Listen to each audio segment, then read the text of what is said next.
Դուք ներկայիս իշխանությունների աշխատանքից եւ իրենց կառավարումից գոհ եք։ Ես որ մեր հողերը բաժանում են, ես դժգոհ եմ, մնացած բանը ինձ չի վերաբերում, պրոստը ինձ չի կապնում են մնացած բաները, որ գնահատեմ, բայց ես ցավում եմ, որ մեր հողերը կորցնում ենք, մեկ էլ Ալիև էսենց մեր վրա մատա թափ տալի, դրա համար ես հասակիս ես ինձ վատ եմ զգում։ Շատ դժգոհ եմ, շատ դժգոհ եմ կառավարությունից։ Ինչու եք դժգոհ։ Ինչ ասեմ, ոչինչ չեն անում իրենք, ոչինչ չեն անում։ Թափառում են ուրիշ երկրներում, փողեր են ծախսում ու ոչինչ չեն անում։ Հայաստանը կառավարություն ունի։ Կա կառավարություն։ Ուզում եք նիցենզուրնի բառերով արտահայտվեմ, շատ վատ, շատ ահավոր, ինչքան վատ բառ կա, հաշվեք ասեցի։ Ինձ համար այս պահին կարևորը երկիրը անկախությունը չկորցնենք, ով դրան կնպաստի ես կողմնակից եմ, որտեղ մենք հազարավոր տարի կորցրել, նորից վերականգնել ենք, ամեն անգամ փոքրանալով երկիրը փոքրացել է, այս անգամ եթե կորցրեցինք, ես հասկանում եմ, որ հետ չենք բերի, ով ուզում է լինի, ինչ ուզում է լինի, այդ անկախությունը պահենք, կարողանան պահենք։ Ձեր կարծիքն էի ուզում իմանալ ներկայիս կառավարության աշխատանքների վերաբերյալ։ Ներկայիս կառավարությունը 18 թվականից մինչև օրս ինչ բարենպաստ կամ ինչ լավ բան արել հայ ժողովրդի համար, բացի կործանումից, բացի նահանջից, բացի հանձնելուց, բացի դավաճանությունից, պետական մակարդակով հանցագործություն իրականացնելուց, ինչ են արել իրենք։ Մի հատ ոլորտ, եթե մեկը մի օրինակ բերի այդ ոլորտում Հայաստանը զարգացել է կամ ինչ որ բան արել, ես այդ բանի ձևի բաներ չեմ տեսնում։ Ու ես էլ Արցախահայ լինելով, Անտոն անհայրենիք մնալով, ում մեղքով ներկայ իշխանության օրոք գցում են այս մեկի վրա, իմ ուսի վրա, բայց պատասխանատուն երկրի ղեկավարն է միշտ լինում, առաջնորդն է միշտ լինում երկրի ղեկավարը պատասխանատուն։ Եթե երկրի ղեկավարը գցում է ուրիշի վրա, ուրեմն այդ դրա մարդիկ նմանատիպ մարդիկ ընդհանրապես իրավունք չունեն երկիր ղեկավարելու։ Եթե ամեն մի ծանր իրավիճակում կամ էլ մի բարդ իրավիճակում մեղքերը գցելու են կամ ժողովրդի վրա կամ ինչ որ կողքից են բան գալու, ովքեր են մեղավոր, ուրեմն իրանք անպիտանի ղեկավարներ են, ուրեմն իրանք այդ հզորությունը չունեն, բայց հայ ազգի ղեկավարը պիտի հզոր մարդ լինի, հայ ազգի առաջնորդները պիտի առաջնային, որ ասում է, օրինակելի մարդ լինին ժողովրդի համար։ Ձեր կարծիքն էի ուզում իմանալ կառավարության աշխատանքների վերաբերյալ։ Ոչ դրական։ Կարող են շատ բան անել, բայց չեն անում։ Ինչու։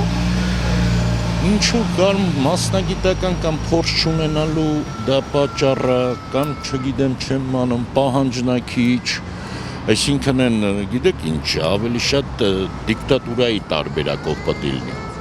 Ասում ենք պետք է անես։ Իսկ սենց ընդունենք հիմի դառել է այն անորոշ ամյուբայի նման են։ Մի բան ասում են, բայց չեն անում։ Ասում են, այս պետք է անենք, այն պետք է անենք, բայց ոչինչ չեն անում, դա էլ արդեն բերում է ինքը քաոսի էլի։ Մենք ինքան տարբեր ենք, իմս ահավոր է կարծիքը, դաժե չեմ ուզում զզվում եմ ես մեր կառավարությունից, ասանանար։ Իսկ չէ, ես հարցեր կա, որ իրոք զզվում եմ, հարցեր կա հպարտանում եմ։ Ձերասական բնական է, բոլոր հարցերի շուրջ, ոչ միտեղ մասնագետ նստած չի։ Բացասական։ Ես կարծում եմ, որ Հայաստանը կառավարություն չունի, Հայաստանը ունի իշխանությունը զավթած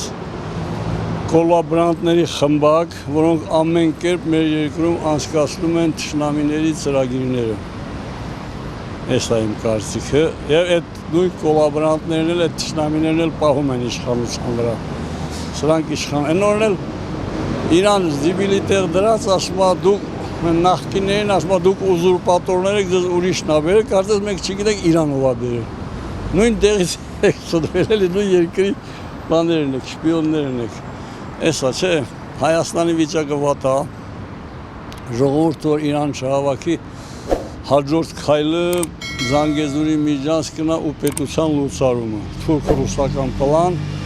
որը այս խմբակը, որ այսօր իշխանությունը զավթել է Հայաստանում, իրականացնում է հստակորեն։ Կառավարությունը, երբ որ օրենքներ է հանում կամ ազգային ժողովը, պետք է գրագետ մարդիկ լինեն, տնտեսագետ, իրավաբան, օրենքներից հասկացող,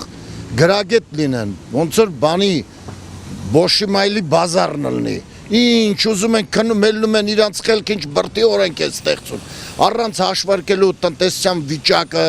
քաղաքացիների վիճակը չեն հարմարվում այ մարդ, հոտես չի։ Ախր պետք է մի բանը որ որոշում են ընտանիքում որ մի բան ուզում են անեն, 100 անգամ չափում ձևում են, մենք ժողովրդական խոսք ունենք 10 չափի, նոր մեկը ձևի։ Սրանք առանց չափելու մի անգամից ձևում են, թե ինչ է ձևում չգիտես։ Եվ վերջը գնալով ուր ենք գնում։ Ուղեղները ինչ բան, կնիկը մի անից է ասում, աղբերը մի անից է ասում, քուրը մի անից է ասում, սիրածը մի անից է ասում եւ օրենքները ստեղծում թափում են ժողովրդի վրա։ Անկանոն երևույթներ են, որոնք հանդուրժել չի կարելի արդեն։ Այն որ ասում է դանակը ոսկորն է ասե, այս ժողովուրդը մի օր կարող է հելնի ու ասած այն բանը ոնց է ջրեղեղը որ քշում տանում է։ Սրանց չգիտեմ ուր տանի։ Ինձ համար չկա հարազատ բան, կա երկիր, օրենքներ։ Օրենքները չեն պաշտպանում, սա թիստղտի վրա է։ Հենց նա բանկային համակարգում փող ունեմ դրած, գնացել եմ փող ուզում եմ ավանդ եմ դրել 20 տարի։ Ասում են դու փող չունես, կառավարիչը փախած է։ Իմ նման լիքը մարդիկ կան։ Ոչ թե ես դժգոհում եմ դրա համար, ինձ նման մարդիկ լիքն են։ Հələ չեմ ասում արտաքին քաղաքականությունը, անվտանգությունը երկրի ամեն պատահած մարդ բերում են դնում են պաշտոնյա, ինչ վերջը ոնց պետք է լինենք մենք ասկ պետք է դառնանք թե չէ։ Իմ աղբերն էլ լինեն նույն ձևով կասեմ, կապ չունի, այնտեղ պետք է լինի օրինակելի վարքով խելացի հայ մարդ, որ այս երկիրը ցեխից անենք։ Կործանվում ենք մեր վրա խաբար չկա, չենք հասկանում։ Ձեր կարծիքն էի ուզում իմանալ ներկայիս իշխանության կառավարման վերաբերյալ։ Իմ կարծիքը միանշանակ բացասական է, որտեղ ես կառավարման ոչ մի բան չեմ տենում։ Չգիտեմ, չեմ կարող ուրիշ ավել մի բան ասեմ, բայց դա կառավարման ինչ որ ձև չկա, ոչ մի բան չկա։